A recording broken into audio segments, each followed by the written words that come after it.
How do you determine if a video is of good enough quality that you can put it out there? Because I will always rip myself to shreds no matter what, you know what I mean? Are all of my friends like really annoyed at how cringy I am? Right? Yeah. Who cares? Like, I don't believe that it's gonna destroy your career.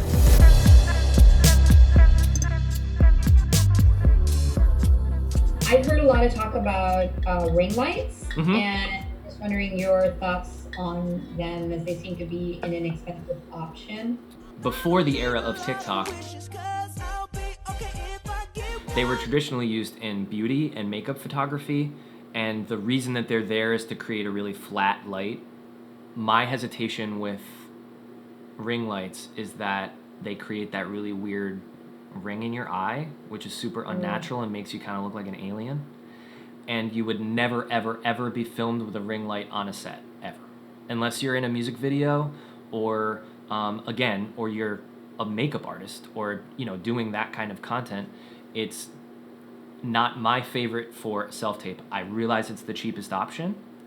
So what I've been recommending to people is to buy or to get a small light that is high CRI, all the things that I've talked about, and then maybe shoot that through a t-shirt or bounce it off of a wall. A lot of times, low budget filmmaking uses a lot of bounce cards, which is literally just a piece of foam core from science fair, and you bounce a light off of that onto your subject, and you're creating exactly what I have above me here, except you're doing it with a small light in a small space for a lot less money.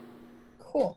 So that would be what I would recommend for sure. Okay. I have this like little tiny light, and honestly, I may make a video of me just shooting this light into foam core and shining it on my face to see if that like works for an iPhone, because this is $50.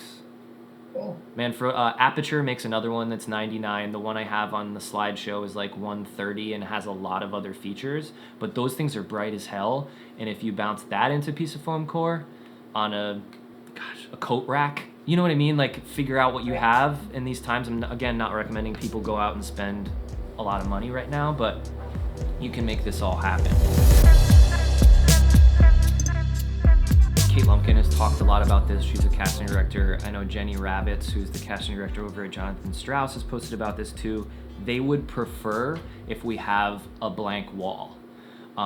They're fine with white, they're fine with gray, they're fine with blue. But if you don't have that, I would recommend looking at either buying a large seamless paper of some kind, which you can get for $30 from B&H, or with buying one of the pop-up backdrops, which is the one that I use. That's a little bit more expensive, but you can travel it, which I like. You can take it to a hotel room if you don't know what the backdrop's going to be.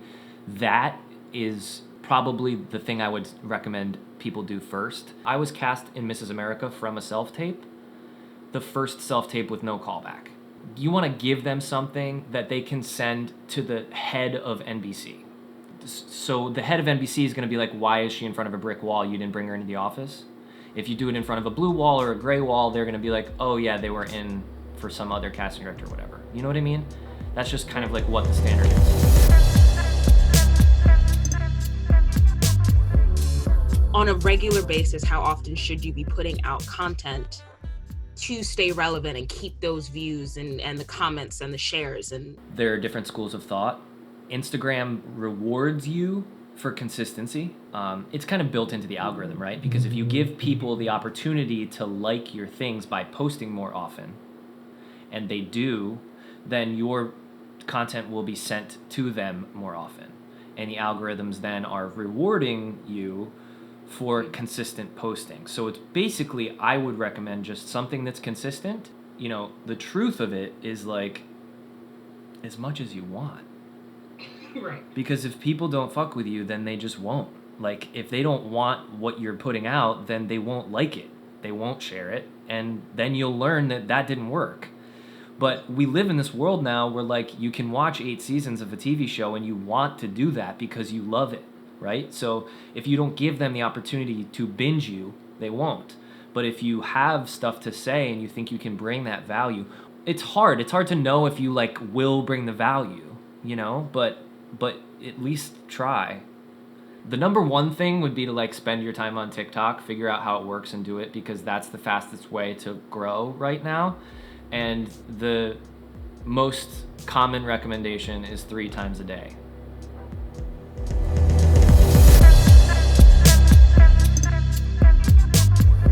Hey Dan, what are your thoughts on having a personal versus a professional Instagram profile? I know what you're saying about like including other stuff on your profile and stuff, and there's nothing on my personal profile that I wouldn't want casting people to see. It's really just that I don't have like any acting stuff on there, so I feel like I would have to start new anyway. Because you've already been doing that for a long period of time you've been posting it to another place. Yeah, like because I've had my Instagram for however many years without posting like any singing videos on it.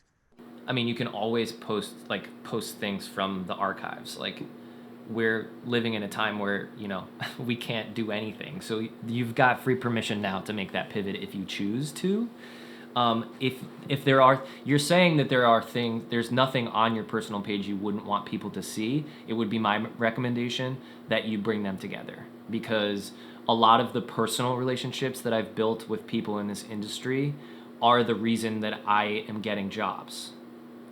So, like, my interest in certain things on my Instagram stories, which really are skewed more towards my personal life than towards my business, have helped me create relationships with casting directors at Telsey. Because they can see what my sense of humor is, what I'm interested in, that I like gardening, that I like making cocktails, like that I'm interested in the Patriots, like those kinds of things that like are part of who you are, that make you the performer that you are. I know that there was a trend for people to separate those things so that it was like a professional portfolio, but that never really worked for me. And I think now could be the time for you to say like, from the archives, or like remembering this concert, or you could create some kind of series opportunity where you could say, I'm going to post about my favorite performances from the last 3 years for the next 10 days. And you could just give yourself that opportunity to post those in some kind of clever series. That's a great idea. Thank you so much. No problem. So my question is, I guess I will preface it by saying that I tend to be pretty hard on myself when I watch myself, as I'm sure many people are. Same. And it's something that it's new for me too, to be like taping myself and seeing myself. Right. How do you determine if a video is of good enough quality that you can put it out there? Because I will always rip myself to shreds no matter what, you know what I mean? So how do you judge that, That is the most important question that we all have today, I think. I would be lying if I didn't say that part of me wasn't sitting in bed at night being like, am I my most cringy friend right now? Are all of my friends like really annoyed at how cringy I am? Right? Yeah.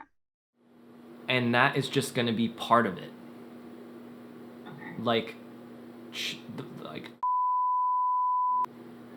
we would record something and she would think that was trash.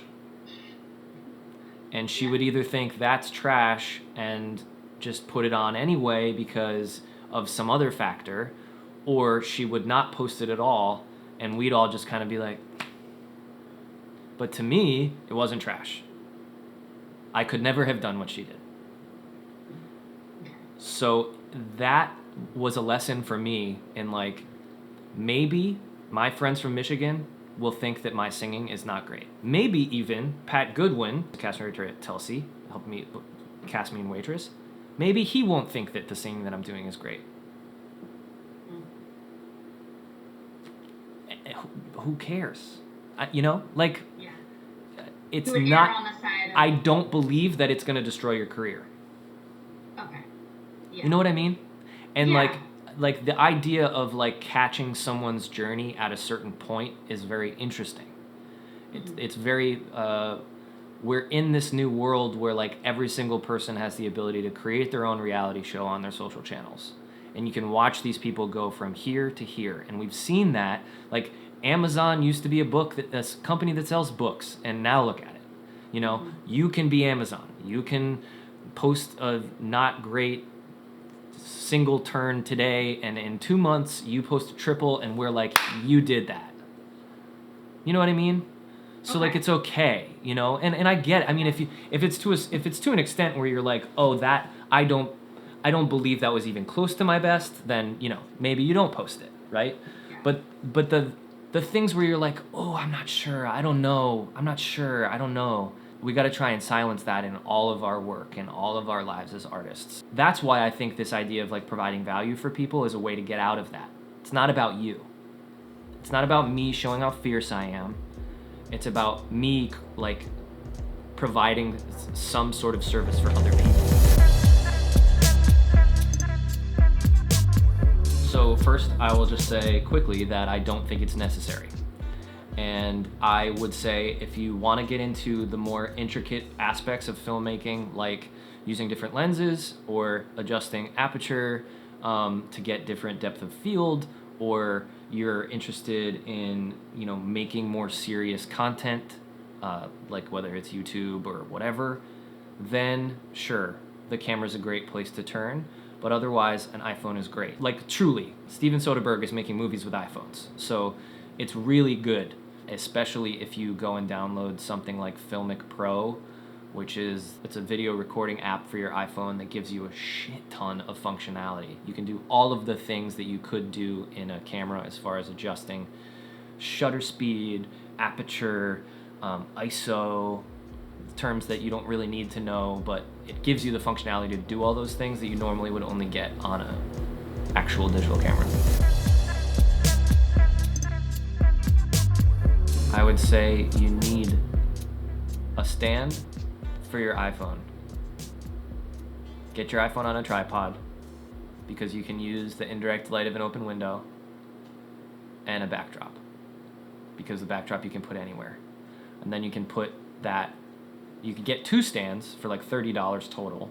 You can have one stand that you hang the backdrop from, the other stand that you put your iPhone on, and then you can go into any hotel room in any part of the world, and you know, your grandparents' house, your aunt's house, you know, on the side of the street if you needed to, like you could make it happen.